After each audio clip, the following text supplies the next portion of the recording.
Praise the Lord. கர்த்தருடைய பரிசுத்த நாமம் இந்த காலவேளையில் மகிமைப்படுவதாக. நாம் இணைந்து இந்த நாளிலும் ஒரு தெய்வ வார்த்தையை சிந்திக்க தியானிக்க கர்த்தர் நம்ம தந்த கிருபைக்காய் ஆண்டவருக்கு நன்றி.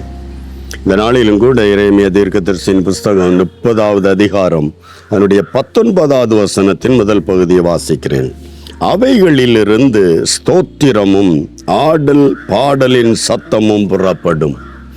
தேவன் எந்த ஒரு தெய்வ பிள்ளையின் அந்த ஸ்தலத்திற்கு இறங்குகிறாரோ அந்த இரக்கம் கிடைக்க வேண்டுமானால் அந்த வீட்டிலிருந்து தேவனுக்கு ஸ்தோத்திர பலிகள் எழும்பும்.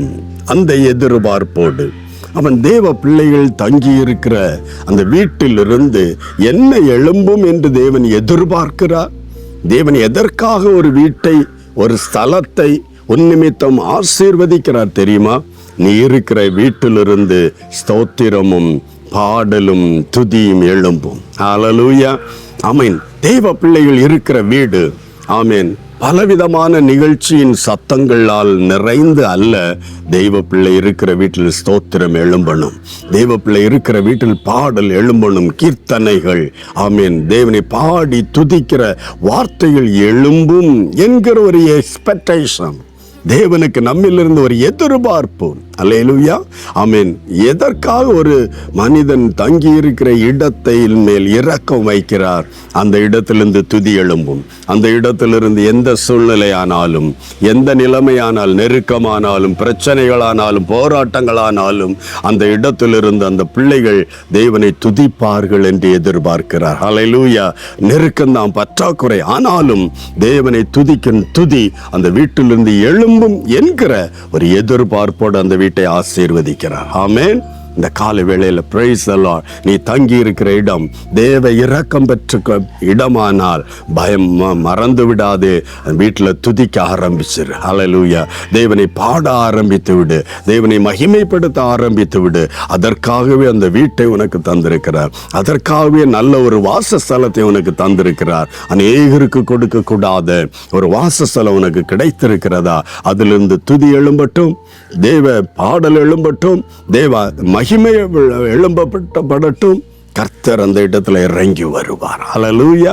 கர்த்தர் வருகிற வீடு உன் நிமித்தம் அந்த வீடு மட்டுமல்ல, அந்த எல்லை முழுவதும் ஆசீர்வதிக்கப்படும். ஆமென்.